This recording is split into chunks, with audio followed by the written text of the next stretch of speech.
Welcome to Trench Diaries. This is Battleship Bismarck Part 14. Before that, I had been wondering, as I'm sure the other officers had too, what Lucien's decision would be when he knew the full extent of our damage and could tell how, if at all, the enemy situation had changed. I, of course, had no idea what redeployment of his forces Tovey might consider necessary, but Luciens had probably already received information on this subject from the intelligence service on Bismarck and Prinz Eugen and from Germany. Therefore, I was sure he would have weighed all the factors he would have to take into consideration in deciding whether to continue the operation immediately, to disappear into the Atlantic and make emergency repairs, to make for a tanker and resupply, or to make for a port in western France, to return to Norway, or even to return home. The only thing clear to me at the moment was that our operation had not gone at all according to our hopes. Our breakthrough was anything but undetected. In fact, we'd been in a battle. It was true that we had scored a tactical victory over 2 warships, but we had lost the element of surprise, which was so important to the success of our commerce raiding on the high seas. On top of that, even though the battle was over, we still had our unwelcome companions astern. Would we be able to shake them off, now that our speed had been reduced?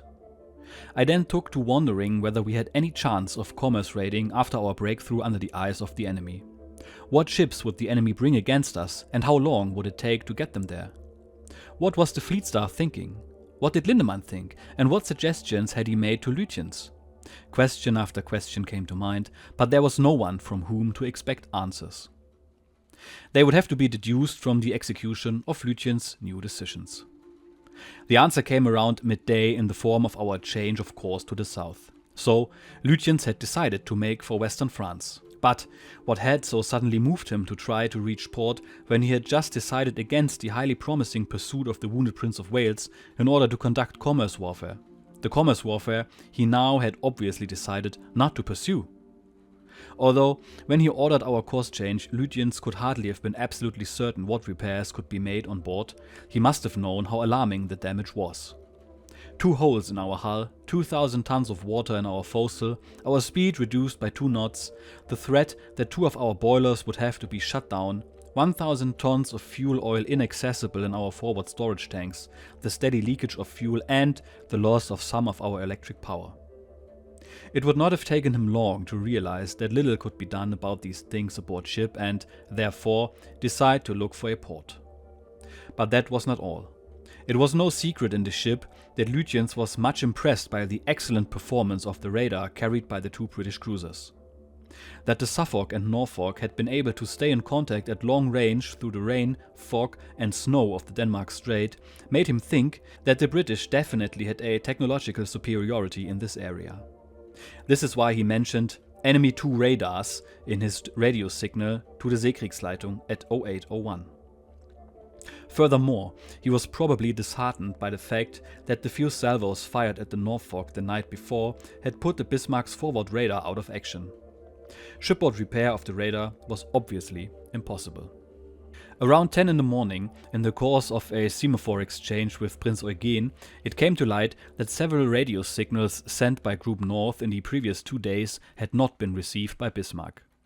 Prinz Eugen then passed the messages on to us by visual means. They contained information about the enemy in the Atlantic, mostly the position and course of escort groups, but also what U-boat attacks were doing to them. Luciens had not suffered any operational disadvantage by not having this information, but the fact that Prinz Eugen had received the signals and his flagship had not must have given him still another cause for concern. His own radio signal of 0632 about the sinking of the Hood, in spite of being repeated several times, had apparently not been received by Group North. The 2 incidents may have shaken his faith in Bismarck's radio operators and equipment, upon whose flawless functioning during a month-long operation in the Atlantic he had to rely heavily. Why did Luciens choose to make for Saint-Nazaire, 2,000 nautical miles away? He could have gone back to Norway via the south coast of Iceland. Bergen was only 1,100 nautical miles away, and Trondheim was only 1,300 miles. Or he could have returned to Norway by way of the Denmark Strait, on which course Trondheim was 1,400 nautical miles distant. Viewed in terms of the weather, the Denmark Strait, with its generally poor visibility, should have been the most inviting. But hadn't Lutyens just discovered that in spite of poor visibility, the British maintained contact? Might not going back through the strait be a repetition of the pursuit, this time in the opposite direction? The Suffolk and Norfolk were still very near us. What forces would they call up this time? The British home fleet had been alerted. Where were Tovey's other big ships anyway? All Lutyens knew was that they were somewhere between us and Scapa Flow. And mustn't he have remembered how he had been misled by Group North only 2 days ago? The radio message then said, "Assumption that breakthrough has not yet been detected by the enemy reconfirmed," they had told him, and then sent him an erroneous report on the ships still at Scapa Flow. The appearance of the Hood and Prince of Wales had told him a different story. On the evening of May the 23rd, Group North had informed him that the weather had made aerial reconnaissance of Scapa Flow impossible that day. The picture as he saw it could not have been exactly rosy. Any information he had about the enemy was suspect. Our top speed had been reduced. It was light both day and night in northern waters at this season. The British would probably be making aerial reconnaissance over the Norwegian Sea. We were leaving a telltale trail of oil in our wake. The effectiveness of British radar and radio direction finders had been demonstrated. A second attempt to get out into the Atlantic after completing repairs would be even riskier than the first. It would be much better not to return to Norway. A reconstruction of the overall situation made later by the Oberkommando der Kriegsmarine showed that the best thing the fleet commander could have done was go back through the Denmark Strait. Yet, that was hindsight and was based on knowledge of where the British naval forces were deployed, which Lutyens naturally did not have. Although Saint-Nazaire was 600 nautical miles farther away than Trondheim, we would be on a southerly course where there would be more hours of darkness, and we would not be in narrow waters. On the high seas, we would have a better chance of shaking off our pursuers, and we might be able to get some support from our U-boats or to fuel from one of our tankers positioned in the Atlantic. Other things in favor of Saint-Nazaire were that it had a dry dock large enough for Bismarck, and it would be a good point of departure for operations against enemy commerce in the Atlantic. That Lutyens regarded his visit to Saint-Nazaire as an interruption of Exercise Rhine and not its end, I can only surmise, but his actions up to this point make it almost certain that he did. He had not hesitated to go on with the operation after the day in Grimstad Fjord, even though the enemy was known to be alerted. He had maintained course after the first encounter with the British cruisers in the Denmark Strait, instead of reversing it, as he did in a similar operation with Gneisenau and Scharnhorst 3 months earlier. He had also broken off the pursuit of the Prince of Wales in favor of carrying out his principal mission of commerce warfare. The rumor that the operation would be continued after the repairs there went around the ship in the course of the day. These speculations about Saint-Nazaire led back to Lutyens' rejection of Lindemann's suggestion that we reduce speed and heal the ship so that the holes in our hull could be patched. I have not been able to find out why Lutyens did this, nor do I know precisely when he and the captain had this exchange. It must, however, have been after Lutyens decided to make for Saint-Nazaire, because once he had done so, there would have been no point in doing anything that would delay our getting into port. It might, of course, have been possible for us to do an at-sea repair job on the 2 shell holes and thus restore our ability to steam at top speed. But would that have made sense when the loss of the 2 boilers in our forward boiler room, which seemed imminent and actually occurred barely 24 hours later, could easily have cancelled out the advantage? Would it have been worth the risk of reducing speed, perhaps for a considerable length of time, while we were still within range of our shadowers, who were in a position to get help from powerful ships? The wisdom of doing so would have been questionable for many reasons, and if Lutyens viewed the pros and cons as I have presented them, I can sympathize with him. Shortly before 10 in the morning, Lutyens ordered Prinz Eugen, which had been steaming ahead of Bismarck, to drop back and examine the battleship's trail of oil. As the ships passed one another during this change of station, Lindemann asked Brinkmann, his classmate at the naval school, to signal the results of his observations. The slick was still visible, Brinkmann reported, and was spreading over the surface of the water so rapidly that it was impossible to estimate, even approximately, its extent. The giveaway streak seemed to want to stay with us, and give us away it did. Because before long a Sunderland flying boat began cruising back and forth over our wake, beyond the range of our anti-aircraft guns. It notified the Suffolk that we were trailing oil and kept her informed of our situation. When Prinz Eugen had completed her inspection of the oil slick, she took the lead again and resumed her radar search of the area ahead. Throughout the morning of the 24th, the Suffolk and Norfolk hung on, and around noon, Prince of Wales, directed by a Catalina flying boat, came into view again at extreme range. The cruisers detected every change of course and speed we made and immediately passed on the information by radio. We had come to accept the 3 ships as our standing escort. Morale on board did not suffer, however. On the contrary, the crew was optimistic, or seemed to be, that somehow we would shake them off. Group North, still knowing nothing of any action off Iceland, signaled Lutyens at about 0830 that it assumed he intended to drive off his shadows so that Prinz Eugen could refuel, and above all, that he would try to lure the enemy to our U-boats. It also noted that at 1200 hours, operational control of Exercise Rhine would pass to Group West, a transfer that took place on schedule. Other signals received in the course of the morning relayed to the Fleet Commander intelligence services had collected about the success the British were having in keeping up with us. This merely reconfirmed to him that his task force was under constant surveillance by Suffolk, Norfolk and Prince of Wales.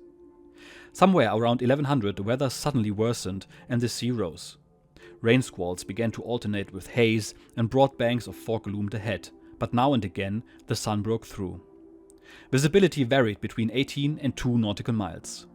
Difficult as it was for the British shadowers, operating at a distance of around 30,000 meters, they never lost contact. Shortly before 1400 hours, Lutyens reported to the Seekriegsleitung and to Group West, King George V and a cruiser keep contact. Intention, if no action, to attempt to lose them after dark. Obviously, he was still mistaking the Prince of Wales for her sister ship, the fleet flagship King George V.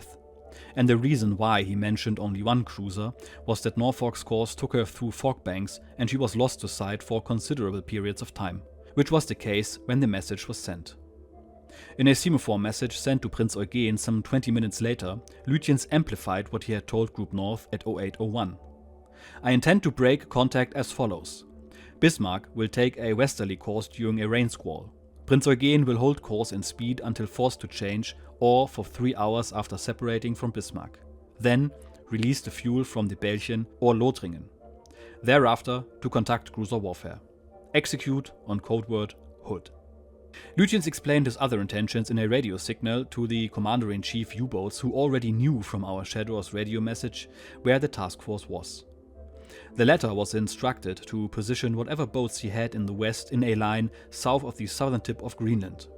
Lutyens planned to lead his British shadowers over the waiting U-boats in the morning of May the 25th. The position of the U-boats relatively far to the west of us indicates that in order to escape enemy aerial reconnaissance as long as possible, Lutyens intended to stream well out into the Atlantic before returning a great southwesterly course towards Saint-Nazaire. He still thought he had enough fuel for such a detour. At 1508, he gave the Seekriegsleitung and Group West more details about the action off Iceland. It said, Hood destroyed at 0600 this morning in a gunnery action of less than 5 minutes. King George V withdrew after being hit. Bismarck's speed reduced, down by the bows as a result of a hit in the foresail. About this time, an aircraft came into view astern. At first, it was taken for a Dornier flying boat and, later, some of the men said that it even gave the German recognition signal in answer to our calls. I have not been able to learn the source of this rather questionable assertion. When the plane closed to around 4,000 meters, however, our anti-aircraft officer, Kapitänleutnant Karl Gellert, my good friend from officer candidate and gunnery schools, with whom I had spent happy times, clearly recognized it as American. It was a PBY Catalina flying boat. He immediately sounded the aircraft alarm and almost simultaneously our anti-aircraft batteries opened up. The Catalina withdrew. Several times thereafter it tried to maintain contact at close range but was driven off by our fire. Around 1630 it disappeared for good, as we know today because of engine trouble. We entered another heavy rain squall. Visibility declined and Lutyens, deciding that the moment had come for us to leave Prinz Eugen, gave this signal. Execute Hood, he said. It was about 1540. Bismarck increased speed to 28 knots and turned to starboard in a westerly direction. But our breakaway did not succeed. We were out of sight for a few minutes, then ran out of the squall right back into the side of one of our pursuers. We simply completed a circle and, coming up from astern at high speed, rejoined Prinz Eugen some 20 minutes after we'd left her. By visual signal, we told her, "Bismarck resumes station here as there is a cruiser to starboard." Almost 3 hours later, when we were in a fog bank, Lutyens repeated the code word "Hood." We executed the same maneuver as before and separated ourselves from Prinz Eugen, this time for good.